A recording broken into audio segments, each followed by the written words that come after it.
Hello friends, आज हम बात करेंगे रियल एस्टेट के बहुत इंपॉर्टेंट एंड सिग्निफिकेंट टॉपिक के बारे में। राइट, ये हर उस व्यक्ति के लिए इंपॉर्टेंट है जो रियल एस्टेट में एज अ बिगनर है या फिर किसी भी प्रोजेक्ट के अंदर फ्लैट खरीदना चाहते हैं या फिर फ्यूचर में उनको लगता है कि वो फ्लैट खरीद सकते हैं।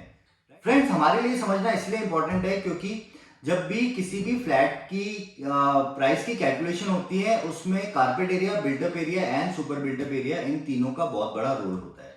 तो अगर हम हिस्ट्री उठा के देखें तो 15 से 20 साल पहले जब किसी प्रोजेक्ट के अंदर फ्लैट की सेलिंग होती थी वो ऑलमोस्ट एक्चुअल एरिया पर हुआ करती थी। बट जैसे जैसे रियल एस्टेट बिजनेस ने ग्रो किया, काफी बिल्डर्स इसमें नए एंटर हुए, मार्केट ये फ्लोरिश हुआ। राइट, तो उसके बाद ये नई नई डेफिनेशन बनती चली गई। मैं इसको ये कहना चाहूंगा, this is the biggest scam. जब पिछले कई सालों से जो प्रॉपर्टी है वो सुपर बिल्टअप एरिया पे सेल हो रही है। राइट, और सुपर बिल्टअप एरिया भी ईयर ऑन ईयर इंक्रीज होता गया। राइट, जब मैंने अपना करियर स्टार्ट किया था आज से 12 से 13 साल पहले, जो कारपेट से सुपर बिल्टअप की जो लोडिंग हुआ करती थी that was approximately 15 to 20%।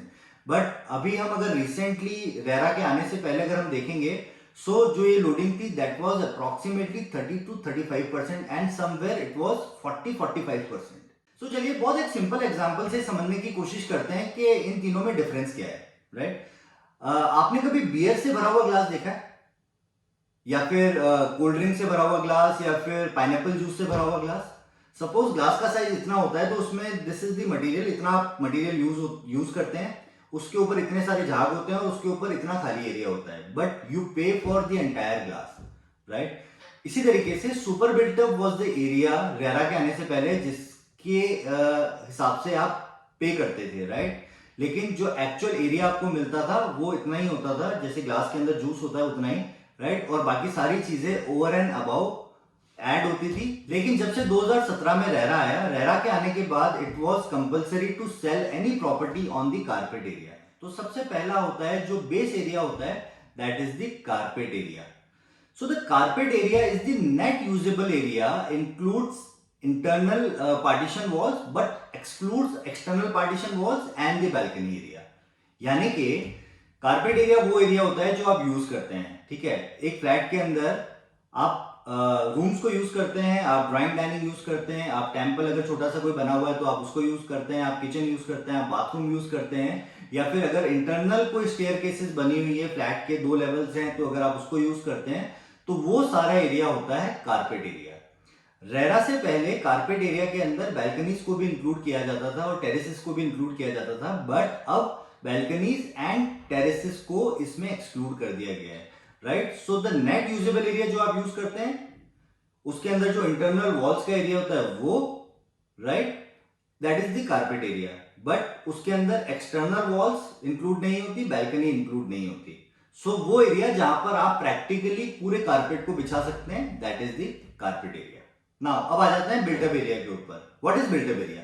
Built-up area, net usable area, that was carpet area, right? So the net usable carpet area plus external walls plus balcony area plus आपके अगर कोई shaft उस flat के साथ लगी हुई है तो, राइट, सो इन सब चीजों को अगर आप मिला लेते हैं तो वो हो जाता है built up area.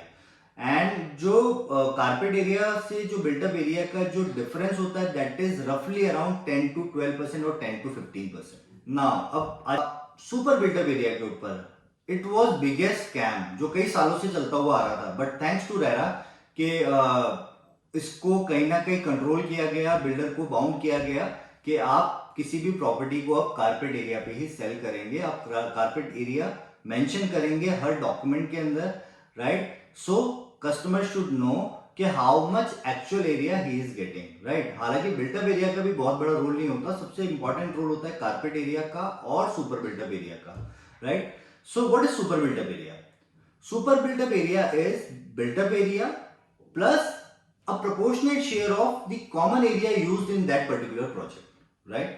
So built up area plus वो सारा common area जो उस particular project जहां पर आपका अपार्टमेंट या फ्लैट है कॉमनली जो एरिया यूज हुआ है, जैसे कि लिफ्ट्स, जैसे कि स्टेयर केसेस, कॉरिडोर्स, कोई सिटिंग लाउंजेस अगर वहां पे कॉमनली बने हुए हैं तो वो, या फिर कोई आपका क्लब हाउस अगर कोई बना हुआ है तो वो, या फिर वो ऐसी कोई कवर्ड चीज जो कॉमन पर्पस से यूज आ रही है, उसका आपके फ्लैट के एरिया के प्रोपोर्शनेटली उस कॉमन एरिया को डिवाइड करके आपके बिल्टअप एरिया में ऐड कर दिया जाता है, that is the super built up area, right. So अगर परसेंटेज वाइज बात करें तो जो बिल्टअप एरिया है उसमें टिपिकली 25 to 30% या फिर 20 to 30% की रेंज में ऐड होता है, राइट। सो वो बन जाता है सुपर बिल्टअप एरिया। तो अगर आप ध्यान से देखेंगे तो जो आपका 1000 स्क्वायर फीट का एरिया है उसका सुपर बिल्टअप एरिया पहुंचते पहुंचते लगभग 1400 से 1500 स्क्वायर फीट हो जाता है, राइट। सो यहाँ पर जब हम कभी भी कोई भी बिल्डर के यहाँ कभी भी फ्लैट लेने जाते हैं तो हम जब उनका ब्रोशर देखते हैं या उनकी प्रेजेंटेशन देखते हैं या फिर उस फ्लैट को समझते हैं तो वहां पर जब भी जो एरिया वहां पर दिखाया गया होता है वो एरिया सुपर बिल्टअप एरिया होता है, उससे आपका कोई लेना देना नहीं है। आपको सिर्फ कारपेट एरिया से मतलब है जितना कि आप यूज करने वाले हैं। रूम के साइजेस क्या हैं वो आपको देखने होते हैं, किचन का साइज, बाथरूम का साइज, वो एक्चुअल साइजेस आपको मेजर करने होते हैं, ना कि कितना एरिया सेलेबल है उसको मेजर करना होता है। सो फ्रेंड्स, ये था हमारा आज का video. I hope it was helpful to you, right. ऐसे कई वीडियोस हम टाइम टू टाइम बनाते रहते हैं और अपलोड करते रहते हैं, राइट। सो अगर आपने हमारा चैनल सब्सक्राइब नहीं किया है तो आप प्लीज हमारे चैनल को सब्सक्राइब कर लीजिए, राइट। और एक नीचे बेल आइकन दिया हुआ है, आप उसको दबाना मत भूलिएगा ताकि नेक्स्ट टाइम जब मैं कोई भी हेल्पफुल वीडियो बनाऊं तो उसका नोटिफिकेशन आपको जरूर मिले। Thank you so much, have a great day.